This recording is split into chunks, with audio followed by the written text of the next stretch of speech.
Oke teman sekalian, alhamdulillah, pokoknya pulang dari sini ingat ya, kamu harus masing-masing sendiri dan kamu harus menemukan, oh enggak masalah, saya cari keris kok. Saya cari keris. Dan pasti pedangnya dapat, pasti cangkulnya dapat. Percaya itu. Percaya. Kamu kalau enggak percaya itu ya dapat. Acul lah gak bisa macul. Menurut dia, pemerintahmu iso macul gak? Enggak, maksudnya Pacul itu kan manajemen ekonomi, manajemen fiskal, keuangan, whatever, ya toh. Nah, menurut kamu pemerintahan kita yang paling pinter nyangkul yang mana? Lapangan Banteng, Menteri Keuangan, Menteri Keuangan, Menteri Keuangan, dah. Oke, monggo itu penilaian Anda. Tapi pokoknya sekarang ini kita sudah. Maksudnya begini, Menteri Keuangan itu pinter nyangkul, ya. Tapi dia nyangkul tuh bukan buat bangsanya ini, tapi buat bangsa orang lain. Oh. Ya. Dan sayangnya dia nggak nyangka kalau dia itu adalah pekerja rodi gitu. Pada prinsipnya gitu ya. Jadi melihat konstelasi hari ini, ya, yang paling penting bagi kita kesadaran kita. Saya kira kita bisa saja mengatakan siapa yang bisa merubah ini? Saya. Masing-masing kita di sini bisa merubah ini.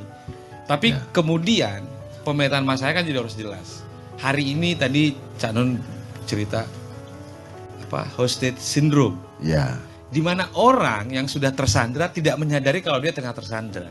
Bahkan dia mencintai yang penyandra. Bahkan dia mencintai orang yang menyandranya. Nah, hari ini jangan-jangan Republik ini tengah dijalankan oleh orang-orang yang tidak mengerti kalau dia bekerja untuk kepentingan yang bukan untuk kepentingan rakyat bangsanya ini. Sebelum saya tuntaskan satu poin, kemudian Ustaz Anwar, saya minta Panembahan Sujiwo Tejo untuk maju ke depan.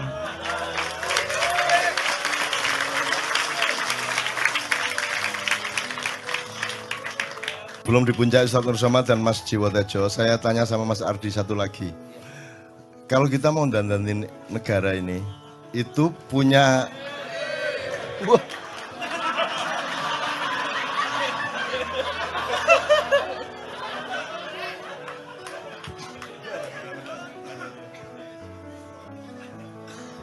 Oke. Itu ada nggak model yang akan kita tiru atau kita tuju gitu?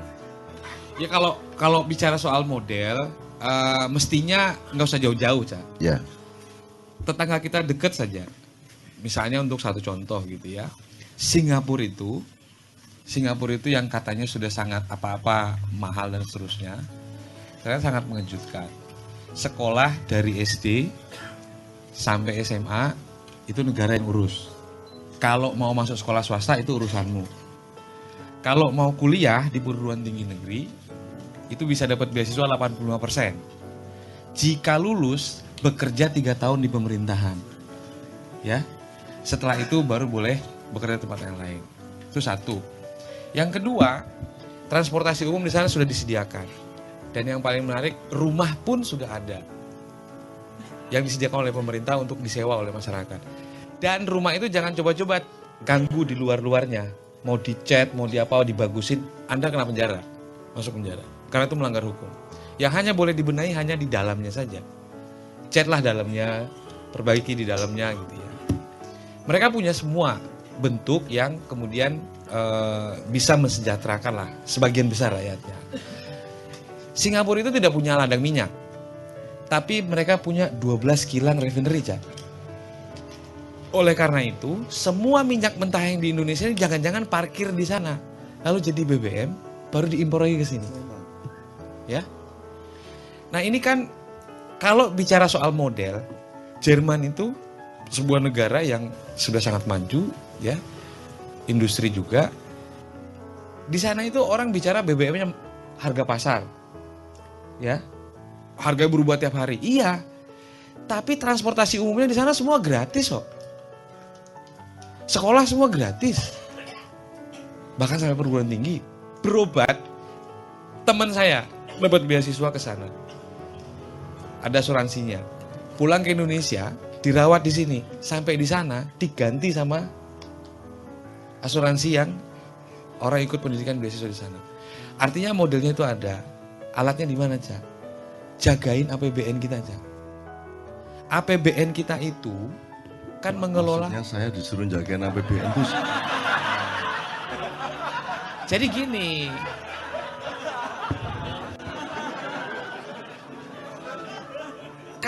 Kalau Cak Nun kan suruh jagain seniman gitu kan udah tahu kunciannya kan. Sekarang kita kenapa mesti jagain APBN? Karena di dalam APBN itulah, Cak, semua rahmat Allah sama kita ini ya dikelola sedemikian rupa. Bumi, air, manusianya. Oke. Nah, jadi pendapatan negara. Setelah dia jadi pendapatan negara, maka kemudian dia dibelanjakan.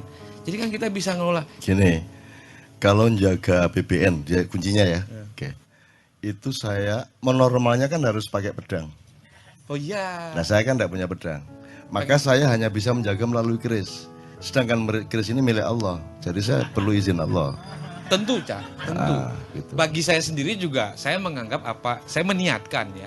Karena saya percaya, kayak kata Cak Nun tadi, bahwa kita ini bukan siapa-siapa kok. Udah disebutin, wa ma khalaqtul jinna wal insa illa liya'budun. Kita tuh Tejo diciptakan. gak apal itu.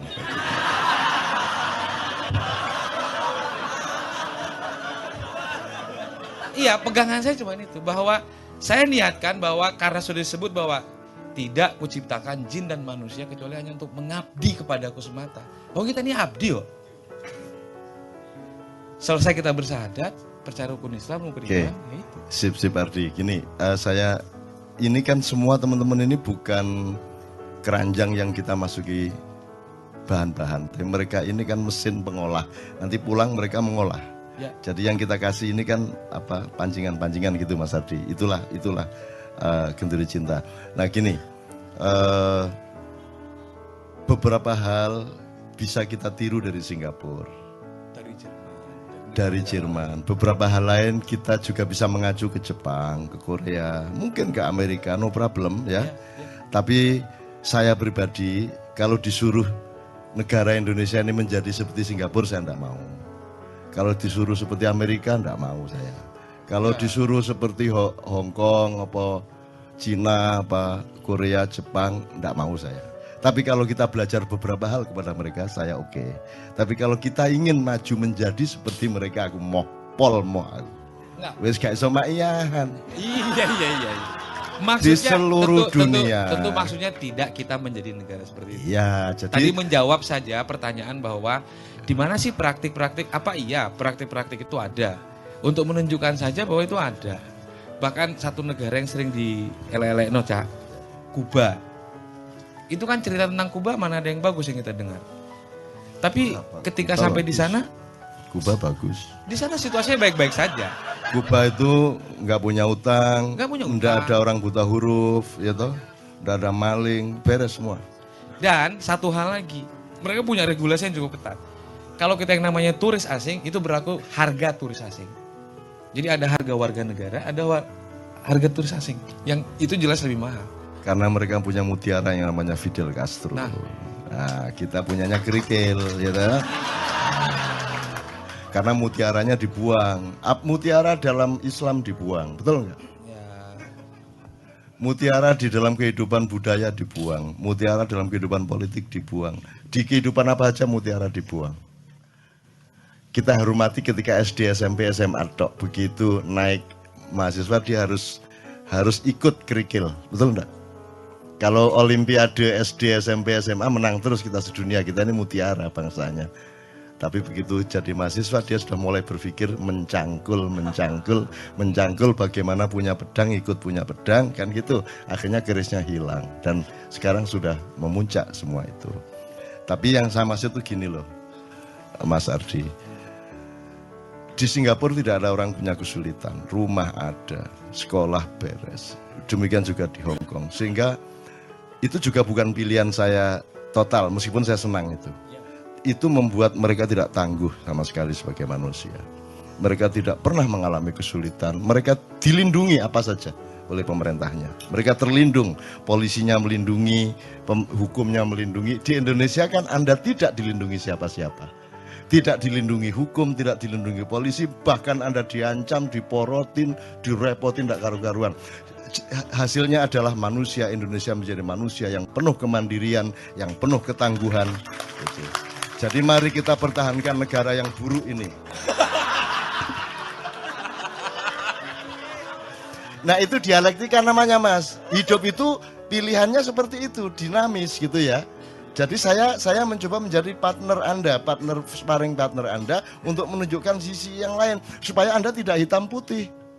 Gitu loh, ya. Satu. Nomor dua. Ya nggak ada dong negara yang seburuk ini saja kebudayaannya dan kehidupan sehari-harinya paling nyaman di seluruh dunia. Nggak ada di seluruh dunia orang bisa kumpul beribu-ribu orang sampai jam 3 pagi, jam 4 pagi sampai besok malam juga nggak ada masalah toh. Ya toh. Dan saya di daerah-daerah itu nutup jalan besar, jalan Pantura ditutup, udah karu-karuan bis. Sampai jam berapapun tidak ada masalah. Terus saya suruh hidup di Singapura. Telung dino aku wis tak obong kabeh sih. Emoh. Ngerokok gak oleh. Golek bajigur gak ono. Golek sego pecel gak ono. Golek konco guyon angel, wong kabeh betutut kabeh. Terus gaya apa urip kono iki? Demikian juga di Amerika, di Korea. Makanya nyuwun sewu Ustaz Nur Somad. Saya kan selalu mengayomi, diminta mengayomi anak-anak saya di Korea, di Taiwan, Makau, Hong Kong. Saya ke sana syaratnya saya mau rutin ke sana sama Mbak Novia dan Kiai Kanjeng dengan syarat saya bukan ustadz. Syaratnya adalah saya bapakmu, Mbak Novia ibumu, saya datang. Maka kamu tidak boleh bertransaksi kepada saya, kamu tidak usah repot-repot jemput saya akan datang sendiri, tenang aja, tidak usah nyewain mobil, tempatnya seadanya yang kalian mampu. Itu. Nah, kenapa? Karena saya tidak tega sama orang Hong Kong. Saya tidak tega sama orang Korea. Saya tidak tega sama orang Taiwan. Mereka hidupnya penuh penderitaan. Mereka hidup di buku-buku Doro ditumpuk-tumpuk. Hidup di apartemen sempit 4x4 meter. Mereka tidak punya halaman rumah. Mereka tidak punya burung perkutut. Mereka tidak punya pagar. Mereka tidak punya tetangga. Karena mereka tidak kenal siapa di kiri kanannya. Mereka tidak punya yang semua kita punya di sini. Mereka tidak punya kenduri cinta. Mereka tidak punya solawatan. Mereka tidak punya campur sari. Mereka tidak punya dangdut. Mereka tidak punya sholat tahajud. Ya, mereka tidak punya apa-apa. Mereka menderita. Mereka cuma tahu satu hal, bekerja dari jam 8 pagi sampai jam 8 malam. Karena selama bekerja, mereka hanya ingat pekerjaannya dan lupa siapa dirinya. Sehingga mereka tidak cemas selama bekerja. Begitu mereka selesai bekerja, Ardi, mereka baru ingat bahwa dia adalah dirinya. Sementara dia tidak kenal siapa dirinya. Loh, iki aku tah. Aku iki sapa sih, Rek? Nah, mereka bertanya. Mereka tidak mengerti surga neraka. Mereka tidak punya lauhil mahfud. Mereka tidak punya Jibril, Mikael, Israfil. Mereka kesepian. Mereka tidak punya Jen Efrit. Mereka tidak punya Kiai Grengsing di Gunung Merapi. Mbah Jumadil Kubro yang mengurusi Wedhus Gembel. Mereka tidak punya siapa-siapa. Mereka kesepian. Mereka tidak tahu dari mana asalnya dan tidak mengerti akan kemana besok-besok setelah mati. Kasihan mereka. Kita santuni. Maka kita kirim TKW ke sana. Gitu. Mereka jadi bahagia. Dipertahankan anak-anak kita di sana itu oleh keluarga-keluarga, oleh perusahaan-perusahaan dan oleh pemerintah. Mereka takut kalau kehilangan kita. Karena dengan kita mereka denger-ngereng sholatullah, salamullah gitu. Ih, ketenangan nih. Jadi saya tuh tidak tega sama mereka. Bukan saya menyantuni TKW. Wong TKW kita itu karena pengalamannya menjadi manusia tangguh di sini, di sana mereka lebih tangguh dari juragannya. Sing nyentak-nyentak itu arek-arek.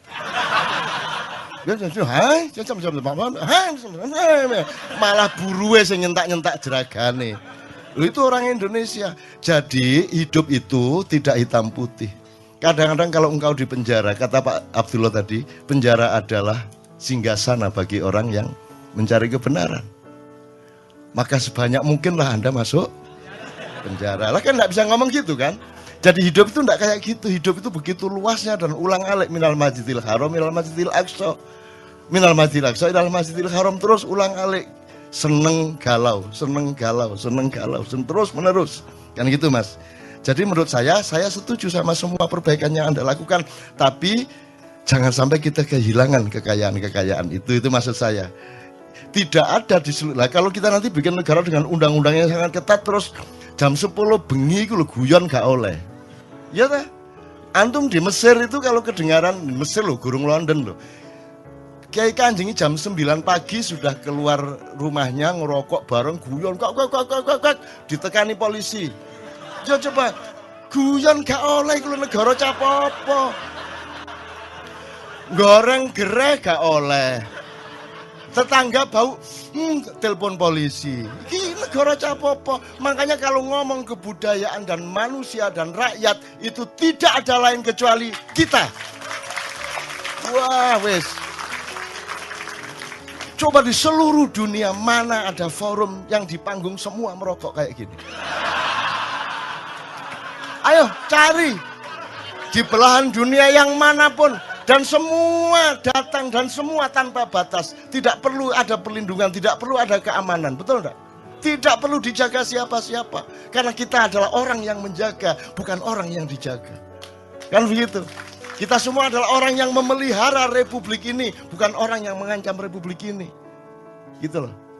Bahkan kita jaga wis kono nyolong saiki-saiki sak karepmu. Itu iki cek bingung iki, aku bingung. Oke, teman sekalian ya. Jadi terakhir sekali saya lupa satu terminologi lagi. Jadi kalau yang Anda inginkan itu Toto Tentrem Kertoraharjo, ya, itu Singapura sudah, ya, Amerika sudah, ya, Korea Selatan, Utara pun sudah, Utara pun lumayan, gitu kan, Cina sudah, gitu kan, Amerika Latin sudah. Tapi jangan lupa Hitler dulu juga lebih bagus daripada Kuba. Jangan lupa Fir'aun itu bertahan 1300 tahun itu dinastinya karena sudah Toto Tentrem Kertoraharjo Gemah Ripah Loh Jinawi. Kalau cuman itu cita-cita kita, Hitler juga sudah mencapai, Fir'aun juga sudah mencapai. Tapi di dalam prinsip dari Allah itu semua dirumuskan dengan baldatun thayyibatun, titik. Itu cukup udah merumuskan semuanya tadi. Tapi Allah memberi dimensi berikutnya itu Warabbun Ghafur. Silakan sejahtera, tapi ada enggak sesuatu yang aku marah? Tapi kalaupun ada, asal engkau tidak besar-besar benar kesalahanmu, aku masih menyiapkan ghafurku untukmu.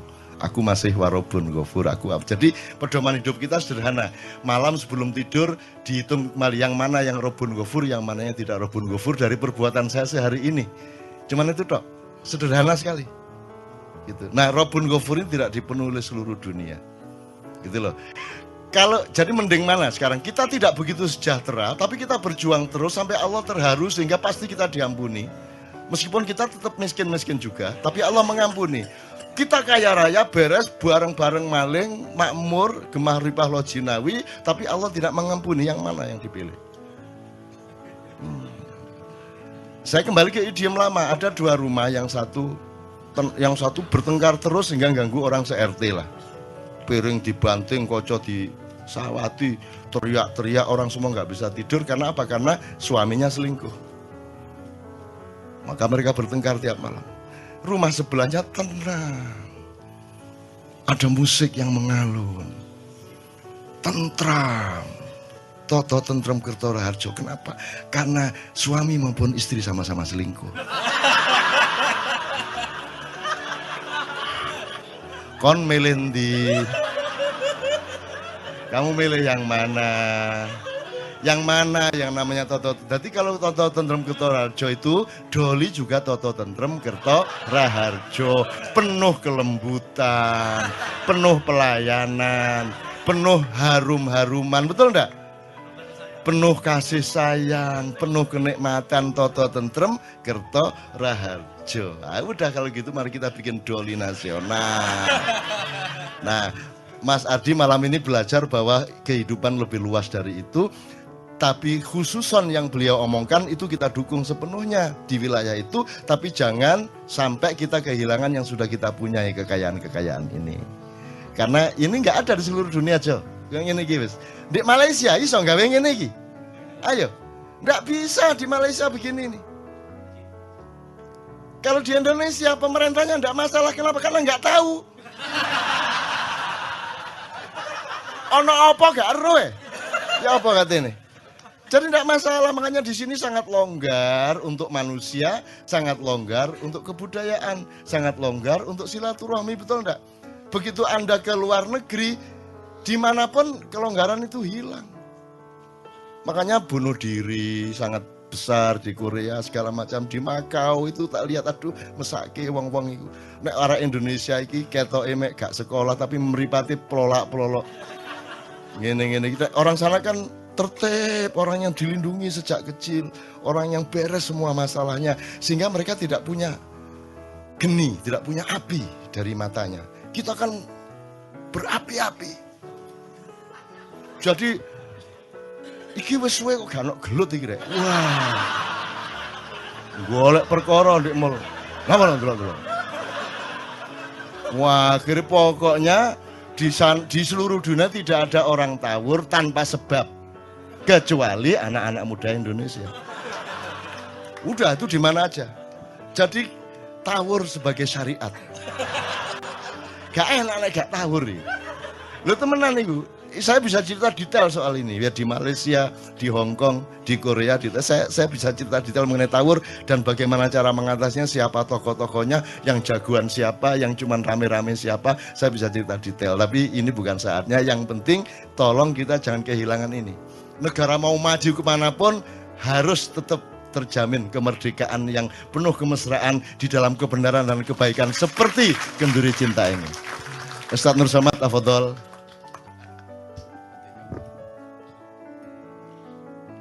Masih jalan. Bismillahirrahmanirrahim. Assalamualaikum warahmatullahi wabarakatuh. Saya ke Kenduri Cinta ini pengen belajar ya, belajar terus sama seperti saudara-saudara yang lain. Dan saya sudah diingatkan oleh beberapa teman bahwa sebaiknya saya nggak bicara soal pandangan agama saya pribadi gitu. Karena orang liberal aja itu diberi stigma. Padahal menurut saya pandangan yang keagamaan saya itu justru ultra liberal. Artinya saya hanya mengenal ajaran Islam walaupun saya mempelajari seluruh ilmu-ilmu Islam itu, tapi yang saya terima sebagai agama itu adalah yang dibawa oleh Rasulullah Muhammad SAW. Kita sudah diajarkan untuk tadi menyinggung apa Mas Ardi tadi itu ya. Jadi kadang-kadang atau umumnya kita menggunakan agama itu sebagai tumbal, sebagai alasan untuk melegitimasi perilaku-perilaku abnormal kita gitu, ya kan? Kita menilap uang negara, pergi umrah selesai, ya kan?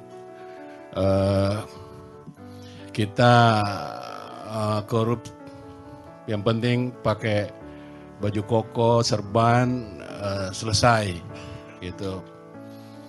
Kita memperbanyak kesetiaan terhadap Undang-Undang Dasar 45 Pancasila dengan menerapkan syariah, kan itu.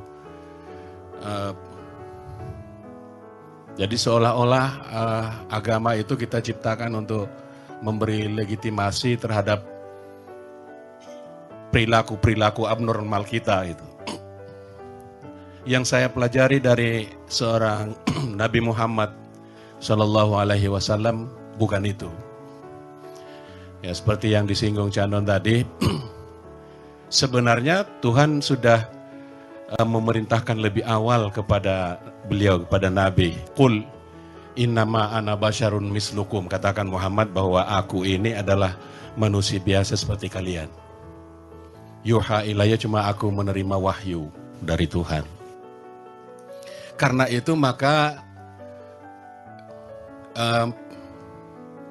Muhammad itu adalah satu-satunya nabi, kalau kita percaya banyak nabi, satu-satunya nabi yang secara konkret dibuktikan oleh sejarah keberadaannya dan seluruh perilaku kehidupannya yang konkret, yang bukan hasil narasi atau hasil rekayasa imajinasi,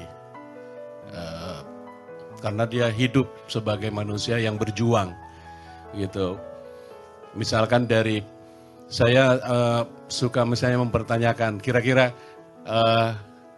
Muhammad ini sudah tahu nggak ya bahwa nanti pada suatu saat dia akan diangkat menjadi nabi dan rasul? Ada yang bisa jawab?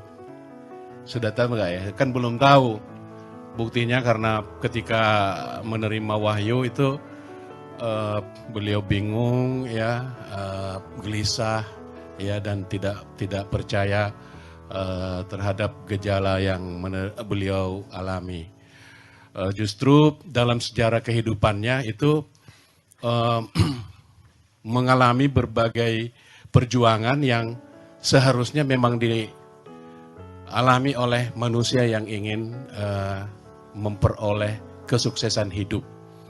Jadi salah satu hikmah daripada seorang nabi itu disebut sebagai manusia biasa adalah supaya dia menjadi teladan, menjadi pedoman. Tidak seperti yang kita sekarang ini, kita klaim diri sebagai pengikut setia ya Muhammad itu, terus kita bermalas-malas itu, rasionalisme kita tanggalkan gitu. Allah memberi manusia itu menganugerahkan akal tapi tidak dipakai. Ilmu-ilmu agama yang diajarkan sebagai doktrin itu dihafal-hafal, makanya suka berantem orang beragama ini, karena ilmu agamanya itu ilmu hafalan. Ya wajar aja kalau kita hafal yang dari dulu, kalau tidak sesuai dengan hafalan itu berarti sesat.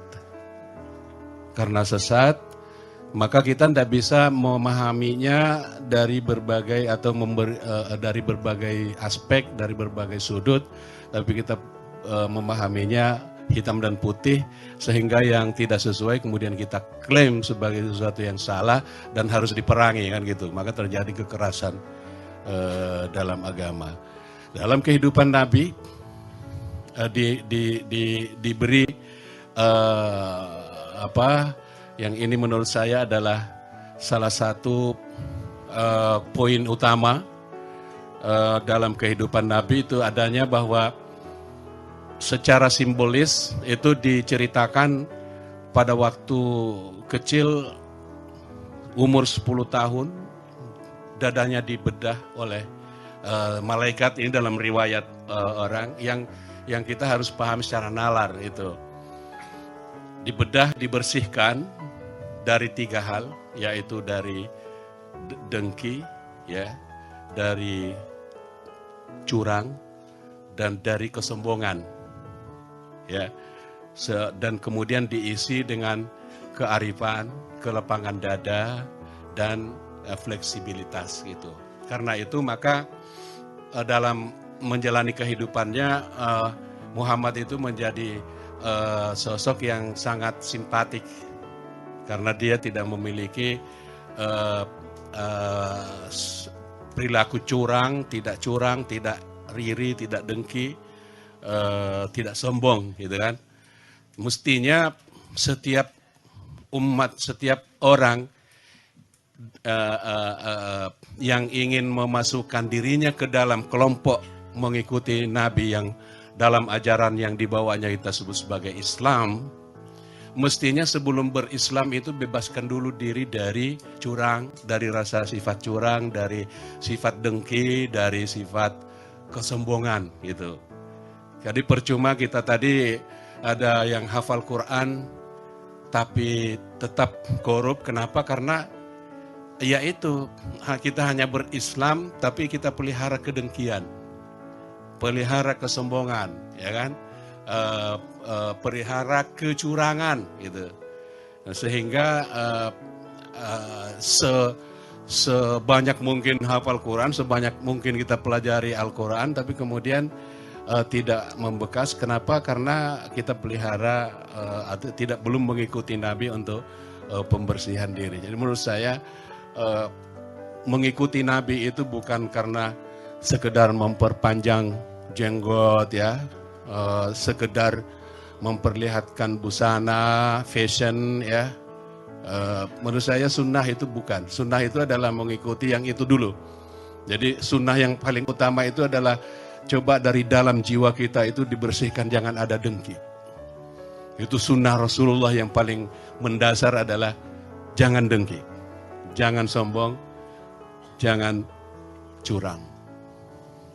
Coba terapkan tanamkan dalam diri kearifan, ya, ke lapangan dada bisa menerima semua dan seterusnya. Dan itu menurut saya merupakan suatu bekal utama untuk seseorang menjadi pemimpin, menjadi yang sukses dalam hidupnya. Karena itu maka semangat hidup daripada dan semangat juang Rasulullah itu bukan hanya karena semangat harus memerangi lawan-lawan pikirannya. Menurut saya itu sudah terlampau jauh narasinya ya, ceritanya. Justru yang paling utama itu sebagaimana dalam sabdanya, kita kembali dari perang besar perang kecil menjadi perang menuju perang besar, dan perang besar itu adalah memerangi diri sendiri, memerangi hawa nafsu sendiri, memenangi egoisme dan seterusnya. Itu yang paling utama dan itu yang menjadi sunnah dan panutan bagi seseorang yang harus mengklaim, yang ingin mengklaim diri sebagai seorang yang muslim. Jadi terus terang saya Islamnya beda sama yang lain-lain gitu, dan saya hanya bisa bicara di Kenduri Cinta gitu, karena ada Cak Non guru kita gitu. Karena nggak ada yang berani nih kalau di saya beraninya kalau di Kenduri Cinta, kalau di tempat lain saya nggak bisa ngomong. Saya dan saya ndak menerima undangan untuk dakwah, karena itu pasti dilempari nanti. Jadi Islam saya beda. Islam yang saya pahami Islam yang manusiawi, ya, Islam yang tidak perlu membedakan diri dari yang lain dengan pakaian. Ya, saya mau cerita, Cak. Ya. Saya kan orangnya pandangannya kayak gini, di mana aja. Jadi diundang seminar tentang apa ini judulnya keren ya. Seminar pembentukan karakter berbasis tasawuf, keren gitu ya, gitu kan, diundang gitu. Jadi pakaiannya gini kan, jadi bersama beberapa kiai, kiai tentu lain ya, penampilan segala macam. Jadi saya tidak ada apa-apanya gitu, dikira apa terus ngomong. Tapi barokahnya Ma'iyah ini menurut saya.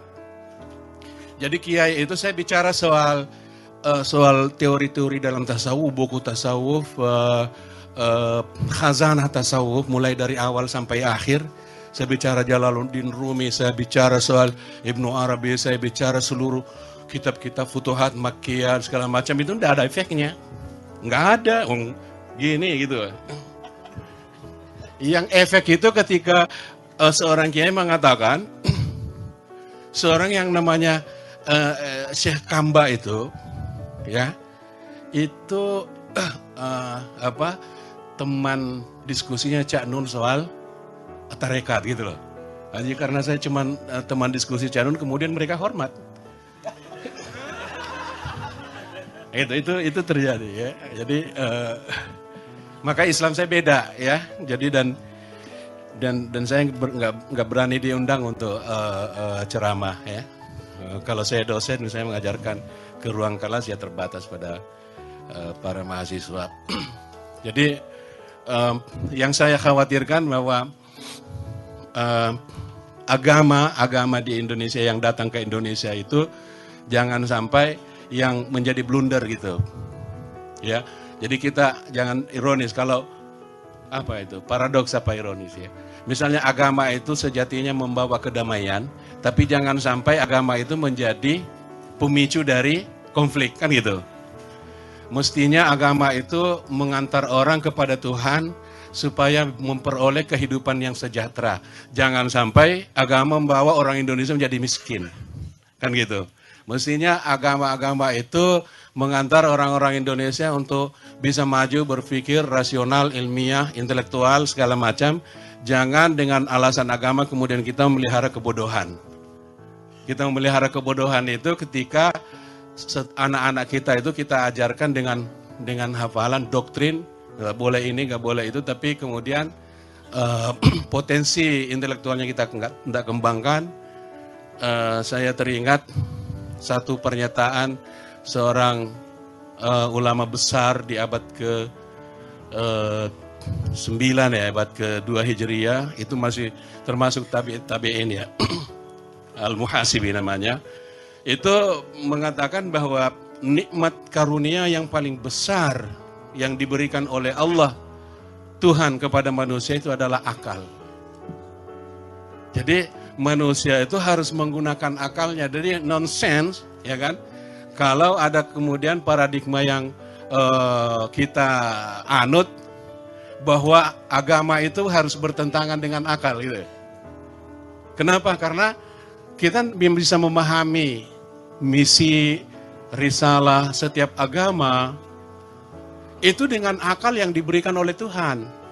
Kenapa kok dikonflikkan, kenapa ditabrakkan? Jadi semakin mestinya, semakin maju ilmu pengetahuan, semakin tinggi rasionalitas manusia, umat manusia, itu semakin dekat kepada keberagamaannya gitu. Jangan terbalik. Kadang-kadang kita karena semakin irasional, kemudian itu kita anggap sebagai semakin beragama, kan itu keliru menurut saya. Mestinya semua yang bersifat rasional itu agama. Kenapa? Karena Tuhan memberikan anugerah yang paling besar pada manusia itu adalah akal. Emangnya ada yang lain yang diberikan oleh Tuhan selain akal, dan emangnya ada makhluk lain yang mempunyai akal kecuali manusia yang kita kenal. Kenapa kemudian kita tabrakan ada akal, rasio, berpikir manusia, kemampuan berpikirnya itu dijauhkan. Itu sebabnya maka sepanjang umat Islam ini ya, terutama umat Islam ini memelihara tradisi yang 10 tahun itu gagal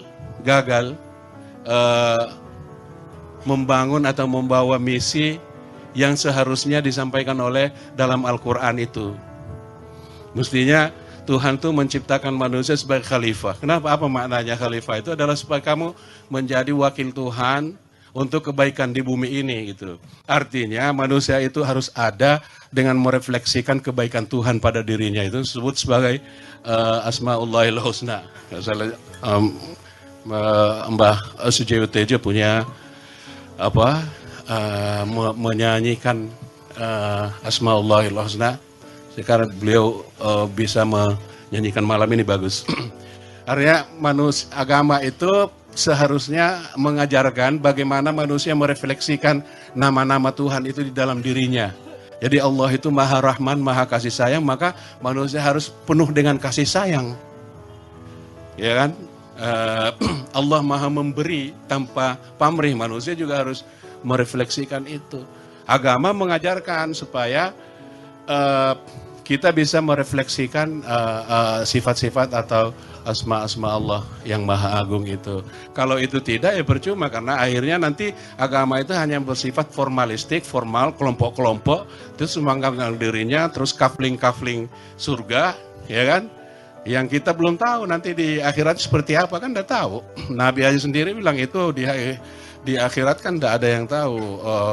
Belum pernah ada yang merasakan, belum pernah ada yang melihat, ya, belum pernah ada terbetik dalam benak seorang pun yang akan terjadi. Jadi mestinya kita harus berpikir lebih rasional, membangun keimanan ya kepada kepada Tuhan untuk bisa menjadikan agama sebagai motivasi, sebagai pendorong untuk menjadi khalifah, untuk mensukseskan hidup ini. Saya kira itu Cak Nun dari saya sebagai intisari dari ajaran-ajaran yang disampaikan Cak Nun tadi. Makanya dengan mengikuti Nabi itu, saya kira orang akan menjadi permata intan permata dan menjadi berharga itu. Karena Nabi walaupun dia manusia tapi dia adalah permata di antara batu kan itu. Maka manusia yang kita yang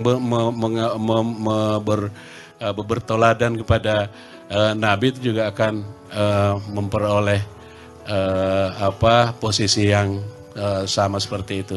Demikian, terima kasih. Mohon maaf jika ada hal yang tidak berkenan. Terima kasih. Assalamualaikum warahmatullahi wabarakatuh.